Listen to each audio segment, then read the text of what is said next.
Hello बच्चों, नमस्कार। स्वागत है आप सभी लोग का आपके अपने परिवार अप्लाइड ज्ञान में। दोस्तों, आज हम लोग आपको टॉप 50 डिस्कस करने वाले हैं अनेक शब्दों के लिए एक शब्द। यानी कि अभी तक हमारी 3 प्रैक्टिस सेशन हुई है अनेक शब्दों के लिए एक शब्द में। आज हम उसी में top 50 most selected question discuss करेंगे जो आपके एग्जाम्स के लिए महत्वपूर्ण है और ये सारे किसी न किसी एग्जाम्स में पूछे हुए हैं। तो चलिए शुरू करते हैं अपनी टॉप 50 सीरीज और इसमें जो है जानते हैं कि क्या क्या हमें पढ़ना है। तो देखिए, पहला है जो सबके अंतःकरण की बात जानने वाला हो। जो सबके अंतःकरण की बात, अंतःकरण नहीं होगा यहाँ, अंतःकरण होगा। जो सबके अंतःकरण की बात जानने वाला हो उसको आप क्या कहेंगे? तो जो सबके अंतःकरण की बात जानता है उसको आप अंतर्यामी कहते हैं। अंतर्यामी देखिए कहाँ कहाँ पूछा गया है, ये सब मैंने लिख दिया है जहां जहां भी पूछा गया। तो बहुत इंपॉर्टेंट है, जो सबके अंतःकरण की बात जानता हो उसके लिए एक शब्द क्या होगा? आप कहेंगे अंतर्यामी होगा। जो पहले कभी ना हुआ हो, जो पहले कभी ना हुआ हो उसको क्या कहेंगे? अभूतपूर्व। ये मैंने प्रैक्टिस में भी दिया है ये वाला सवाल। जो पहले कभी ना हुआ हो उसको क्या कहेंगे? अभूतपूर्व। जो शोक करने योग्य ना हो, जो शोक करने योग्य ना हो वह क्या कहलाएगा? अशोक। अशोक। जो खाने योग्य ना हो, जो खाने योग्य ना हो क्या कहलाएगा? अखाद्य। जो छीण ना हो सके वह क्या कहलाएगा? अक्षय। यानी कि जिसको नष्ट ना किया जा सके, जिसको छीण ना किया जा सके उसको क्या कहते हैं? अक्षय। तो यहां से हम लोगों ने 5 अनेक शब्दों के लिए एक शब्द जान लिए। पहला, जो सबके अंतःकरण की बात जानता हो आप कहेंगे उसको अंतर्यामी कहते हैं। जो पहले कभी ना हुआ हो उसको अभूतपूर्व कहते हैं। जो शोक करने योग्य ना हो उसको अशोक कहते हैं। जो खाने योग्य ना हो उसको अखाद्य कहते हैं। जो छीण ना हो सके उसको अक्षय कहते हैं। क्लियर हुआ गाइस? चलिए अब आगे के देखते हैं। छठा नंबर, जिसकी गहराई या थाह का पता ना लग सके, जिसकी गहराई का पता ना लग सके उसके लिए एक शब्द क्या होगा? अथाह या अगाध।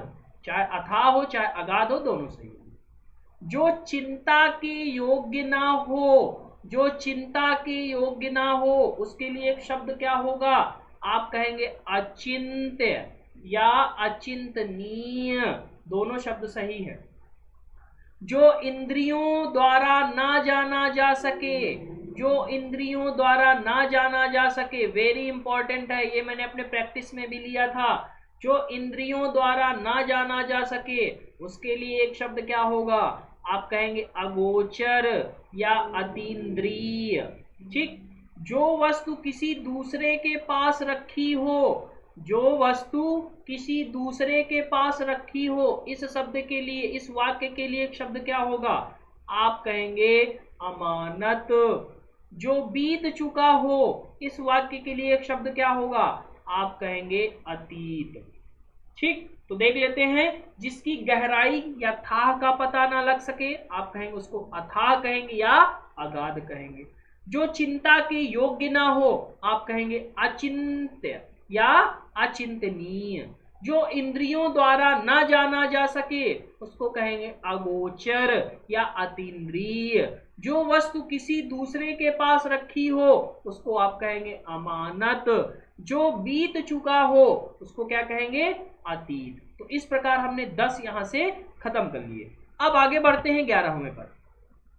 जो सदा से चला आ रहा है, जो सदा से चला आ रहा है, वाक्यांश के लिए एक शब्द क्या होगा? आप कहेंगे अनवरत। जो सदा से चला आ रहा है, वाक्यांश के लिए एक शब्द क्या कहलाएगा? अनवरत। जो कभी नहीं मरता उसको क्या कहते हैं? जो कभी नहीं मरता उसे कहेंगे अमर्त्य या अमर, दोनों सही है। जो कभी नहीं मरता क्या कहलाएगा? अमर्त्य। जो आगे की ना सोचता हो, जो आगे की ना सोचता हो उसको क्या कहेंगे? अदूरदर्शी। और जो आगे की सोचता हो उसको दूरदर्शी। वो जो आगे की सोचता हो, ये देखिए लिखा है, जो आगे की या दूर की सोचता हो उसको अग्रसोची या दूरदर्शी। चाहे अग्रसोची कहिए चाहे दूरदर्शी कहिए। जिस पर आक्रमण ना किया गया हो, मोस्ट इंपॉर्टेंट, कई बार एग्जाम से पूछा गया, जिस पर आक्रमण ना किया गया हो उसको कहते हैं अनाक्रांत। इस प्रकार हमने 15 सवालों को खत्म किया। एक बार इन 5 को देख लेते हैं। जो सदा से चला आ रहा है आप कहेंगे उसको अनवरत कहेंगे। जो कभी नहीं मरता है उसको अमर्त्य या अमर कहते हैं। जो आगे की ना सोचता हो उसको अदूरदर्शी कहते हैं। जो आगे की सोचता हो उसको दूरदर्शी या अग्रसोची कहते हैं। जिस पर आक्रमण ना किया जा सके उसे अनाक्रांत कहते हैं। इस प्रकार हमने 15 क्वेश्चंस यहां से सॉल्व किए। अब आगे देखते हैं 16वां नंबर। जो पराजित ना किया जा सके, वाक्यांश के लिए एक शब्द क्या होगा? जो पराजित ना किया जा सके आप कहेंगे उसको अपराजेय कहेंगे। क्या कहेंगे? अपराजेय। अधिक बढ़ा चढ़ा कर कहना, अधिक बढ़ा चढ़ा कर कहना, इसके लिए एक शब्द क्या होगा? अतिशयोक्ति या अतियुक्ति।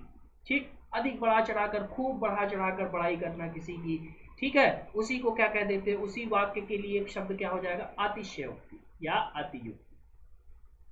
जिसका परिहार या त्याग ना हो सके, क्या कहें? जिसको छोड़ा ना जा सके, तो जिसका परिहार या त्याग ना हो सके या जिसको छोड़ा ना जा सके उसको क्या कहेंगे? उसे अपरिहार्य कहेंगे, उसको अपरिहार्य कहेंगे। जो कानून के प्रतिकूल हो या जो विधि के विरुद्ध हो उसके लिए एक शब्द क्या होगा? अवैध या अविधिक। जो कानून के प्रतिकूल हो या जो कानून के विरुद्ध हो उसको अवैध कहते हैं। जिसका विवाह ना हुआ हो तो आप सभी जानते हैं अविवाहित। ठीक है भाई, इस प्रकार हमने यहाँ से 20 सवाल खत्म किए। पहला, जो पराजित ना किया जा सके उसको अपराजेय। अधिक बढ़ा चढ़ाकर कहना यानी कि अतिशयोक्ति। जिसका परिहार ना हो सके या जिसका त्याग ना हो सके या जिसको छोड़ा ना जा सके उसके लिए एक शब्द क्या होगा? अपरिहार्य। जो कानून के प्रतिकूल हो या जो विधि के विरुद्ध हो उसको क्या कहेंगे? अवैध। और जिसका विवाह ना हुआ हो उसको कहेंगे अविवाहित। ठीक, 20 सवाल अब हमारे खत्म होते, 21वें पर आते हैं। जिसका जन्म छोटी जाति में हुआ हो, मोस्ट इंपॉर्टेंट, कई बार एग्जाम से पूछा जा चुका है। जिसका जन्म छोटी जात में हुआ हो या निचले वर्ण में हुआ हो, इस वाक्यांश के लिए एक शब्द क्या होगा? आप कहेंगे अंत्यज। अंत्यज। जो अभी अभी उत्पन्न हुआ हो, जो अभी अभी उत्पन्न हुआ हो उसको कहते हैं आद्य प्रसूत। जो अभी अभी उत्पन्न हुआ हो उसको कहेंगे आद्य प्रसूत। जिसको क्षमा ना किया जा सके उसके लिए एक शब्द होता है अक्षम्य। जिसको क्षमा ना किया जा सके उसके लिए एक शब्द होगा अक्षम्य। जो ना जाना जा सके, जो ना जाना जा सके या जो जानने योग्य ना हो उसके लिए एक शब्द होगा अज्ञेय। जो कुछ ना जानता हो, जो व्यक्ति कुछ ना जानता हो उसको अज्ञ कहेंगे या अज्ञानी कहेंगे। ठीक है, तो इस प्रकार से हमने 25 यहां से खत्म किए। जिसका जन्म छोटी जाति या निचले वर्ण में हुआ हो उसको अंत्यज कहते हैं। जो अभी अभी उत्पन्न हुआ हो उसको आद्य प्रसूत कहते हैं। जिसको क्षमा ना किया जा सके उसको अक्षम्य कहते हैं। जो ना जाना जा सके उसको अज्ञेय कहते हैं। जो कुछ ना जानता हो उसको अज्ञ या अज्ञानी कहते हैं। क्लियर है गाइस? एकदम वीडियो के एंड तक बने रहिएगा, आप यहाँ से धुआं उड़ा देंगे, यानी कि जितने भी ये इंपॉर्टेंट है वो सारे आपको याद हो जाएंगे। आगे मूव ऑन करते हैं क्वेश्चन नंबर 26 की ओर। 26वां क्या कह रहा है? कम बोलने वाले व्यक्ति के लिए क्या होगा? कम बोलने वाला उसको कहते हैं अल्पभाषी या मितभाषी। थोड़ा जानने वाला या थोड़ा ज्ञान रखने वाला उसको कहते हैं अल्पज्ञ। जिसका कभी अंत ना हो, जिसका कभी अंत ना हो उसको कहते हैं अनंत। जिसके समान कोई दूसरा ना हो उसको क्या कहते हैं? अद्वितीय। जिस पर मुकदमा चल रहा हो या जिस पर अभियोग लगाया गया हो उसको क्या कहेंगे? अभियुक्त या अभियोगी। एक बार इनको रिपीट करते हैं भाई, मेरे साथ बोलते जाइएगा तो आपको याद होते जाएंगे। कम बोलने वाला आप कहेंगे उसको अल्पभाषी या मितभाषी कहते हैं। ठीक है। थोड़ा जानने वाला आप कहेंगे अल्पज्ञ कहते हैं। कमेंट में अगर आप चैट कर रहे हैं ना, कमेंट सेक्शन में लिखते जाइए, मैं बोलता जा रहा हूँ, आप लिखते जाइए, तो उससे आपका दिमाग और आपका हाथ, अगर एक बार आपके दिमाग और हाथ का कोऑर्डिनेशन मिल गया और वह कोऑर्डिनेशन मिलता चला गया तो आपको वो चीज़ें हमेशा हमेशा के लिए याद हो जाती है। तो ये ट्रिक जरूर अपनाया करिए। कम बोलने वाला अल्पभाषी या मितभाषी, थोड़ा जानने वाला अल्पज्ञ, जिसका कभी अंत ना हो अनंत, जिसके समान कोई दूसरा ना हो अद्वितीय, जिस पर मुकदमा चल रहा हो अभियुक्त या अभियुक्त। इस प्रकार से हमने 30 निपटा दिए। अब बात करते हैं 31 की ओर। जो होने से पूर्व किसी बात का अनुमान करे, जो होने से पूर्व किसी बात का अनुमान करे, इस वाक्य के लिए एक शब्द आप कहेंगे अनागत विधाता। उस व्यक्ति को क्या कहेंगे? अनागत विधाता। कि कोई भी काम हो रहा है उसके पहले ही वह अनुमान लगा ले कि अब ये काम होएगा, तो उस व्यक्ति को क्या कहा जाएगा? अनागत विधाता। जिसकी संख्या सीमित ना हो तो आप कहेंगे असंख्य। जिसकी संख्या सीमित ना हो आप क्या कहेंगे? असंख्य। इंद्र की पुरी, इंद्र की पुरी क्या है? अमरावती। इंद्र की पुरी अमरावती। कुबेर, ये सब बहुत इंपॉर्टेंट है। कुबेर की नगरी अलकापुरी, कुबेर की नगरी को अलकापुरी कहते हैं, इंद्र की पुरी को अमरावती कहते हैं। दोपहर के बाद का समय आप सभी जानते हैं कि उसको अपराह्न कहते हैं।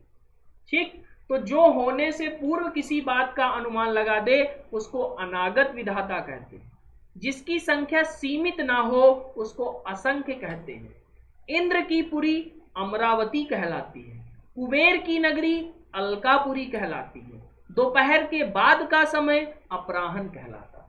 क्लियर हुआ गाइस? चलिए आगे बढ़ते हैं। 36वां नंबर, पर्वत के ऊपर की जो समभूमि, पर्वत के ऊपर की समभूमि को क्या कहते हैं?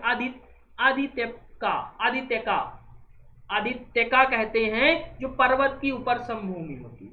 जो जांच या परीक्षा बहुत कठिन हो उसको अग्नि परीक्षा कहते हैं। जिसे ईश्वर या वेद में विश्वास ना हो उसको नास्तिक कहते हैं। जिसे ईश्वर या वेद में विश्वास हो उसको आस्तिक कहते हैं। जिसका सहारा ना हो या जिसका कोई नाथ ना हो उसको अनाथ कहते हैं या यतीम कहते हैं। यतीम शब्द याद रखिएगा, कहीं कहीं अनाथ नहीं मिलता है ऑप्शन। ठीक है, तो एक बार रिवीजन करते हैं। यानी कि पर्वत के ऊपर की समभूमि या पर्वत की तलहटी बहुत इंपॉर्टेंट है, याद रखिएगा। 50 सवाल एकदम आप कंठस्थ कर लीजिए, इनसे आपका 110% फंसेगा। पर्वत के ऊपर की समभूमि को आदित्यका कहते हैं। जो जांच या परीक्षा बहुत कठिन हो उसको अग्नि परीक्षा कहते हैं। जिसे ईश्वर या वेद में विश्वास ना हो उसको नास्तिक कहते हैं। जिसे ईश्वर या वेद में विश्वास हो उसको आस्तिक कहते हैं। जिसका कोई सहारा ना हो, जिसका कोई नाथ ना हो उसको यतीम कहते हैं या अनाथ कहते हैं। 40 क्लियर हो गए। अब बढ़ते हैं 41 की ओर। 41 क्या कह रहा है? जो स्त्री सूर्य भी ना देख सके, मोस्ट इंपॉर्टेंट, मोस्ट इंपॉर्टेंट, जो स्त्री सूर्य भी ना देख सके उसको क्या कहते हैं? असूर्यम पश्या, असूर्यम पश्या कहते हैं। ठीक है, थोड़ा सा प्रोनाउंसिएशन टफ है लेकिन याद रखिएगा। जो स्त्री सूर्य को भी ना देख सके उसको क्या कहेंगे? असूर्यम पश्या। जो नहीं हो सकता उसको क्या कहेंगे? असंभव। जो अल्प बोलने वाला हो उसको क्या कहेंगे? अल्पभाषी। जो स्त्री अभिनय करे उसको क्या कहेंगे? अभिनेत्री। जो पुरुष अभिनय करे उसको कहेंगे अभिनेता। जो स्त्री अभिनय करे उसको कहेंगे अभिनेत्री। जो बिना वेतन के काम करे आप कहेंगे अवैतनिक। ठीक, एक बार रिवाइज कर लेते हैं। जो स्त्री सूर्य भी ना देख सके उसको क्या कहेंगे? असूर्यम पश्या। जो नहीं हो सकता उसको क्या कहेंगे? असंभव। जो अल्प बोलने वाला है उसको क्या कहेंगे? अल्पभाषी। जो स्त्री अभिनय करे उसे क्या कहेंगे? अभिनेत्री। जो बिना वेतन के कार्य करे उसको क्या कहेंगे? अवैतनिक। तो इस प्रकार दोस्तों हम लोग के 45 खत्म हो चुके हैं। अब बात करते हैं 46वें की ओर। सिर से लेकर पैर तक, ये बहुत अच्छा है और बहुत इंपॉर्टेंट है। सिर से लेकर पैर तक वाक्यांश के लिए एक शब्द होता है अपाद मस्तक। अपाद, आपाद नहीं होता, अपाद मस्तक कहलाता है। सिर से लेकर पैर तक अपाद मस्तक। ना खाने योग्य आप जानते हैं उसको अखाद्य कहते हैं। आदि से अंत तक, आदि से अंत तक को कहते हैं आद्योपांत, आद्योपांत। जो भेदा या तोड़ा ना जा सके आप कहेंगे अभेद्य। जो व्याकरण द्वारा सिद्ध ना हो आप कहेंगे अपभ्रंश। ठीक, इस प्रकार कुल मिला के 50 हमने कर लिए। लास्ट के 5 देख लेते हैं। यानी कि सिर से लेकर पैर तक के लिए एक शब्द क्या होगा, आप कहेंगे अपादमस्तक।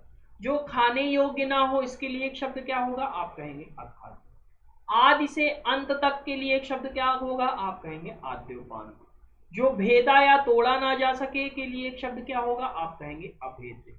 जो व्याकरण द्वारा सिद्ध ना हो उसके लिए एक शब्द क्या होगा, आप कहेंगे अपभ्रंश। तो दोस्तों इस प्रकार हमारे ये टॉप 50 अनेक शब्दों के लिए एक शब्द कंप्लीट होते हैं। इसकी मैंने 3 प्रैक्टिस सेट दिए हैं, प्रैक्टिस सेट 1, 2 और 3। उसके बाद यह टॉप 50 है। तो आप टॉप 50 देखिए और इन प्रैक्टिस सेट को जरूर देखिए, जिससे आपको कोई भी कंफ्यूजन, कोई भी डाउट, कोई भी दिक्कत परेशानी होगी तो सॉल्व हो जाएगी। और अगर आपने ये देख लिया तो फिर आपके एक भी प्रश्न गलत नहीं होंगे, सारे प्रश्न यहीं से आपको मिल रहे हैं। ठीक है दोस्तों, चलिए आज की क्लास हमारी यहीं तक थी। अभी तक भाई आप लोगों ने अगर चैनल को सब्सक्राइब नहीं किया है तो भाई मेरी आपसे डेली विनम्र विनती रहती है, कभी कभी तो मैं नहीं बोलता हूँ कि भाई आप लोग इतने समझदार हैं कर लेंगे, लेकिन आप लोग का रिस्पॉन्स भाई काबिले तारीफ तो अभी नहीं है, उसको काबिले तारीफ कीजिए, क्योंकि आप लोगों के लिए बहुत मेहनत की जा रही है। एकदम बेहतरीन कंटेंट आप लोगों को दिया जा रहा है जिससे आपको अत्यंत सफलता मिले। तो चैनल को लाइक कर दीजिएगा, वीडियो को शेयर कीजिएगा, सब्सक्राइब कीजिएगा और चैनल सब्सक्राइब करने के बाद बेल आइकन को भी प्रेस कर दीजिएगा। मिलते हैं अगली क्लास में, तब तक के लिए खुश रहिए, मस्त रहिए, मुस्कुराते रहिए, पढ़ते रहिए। जय हिंद।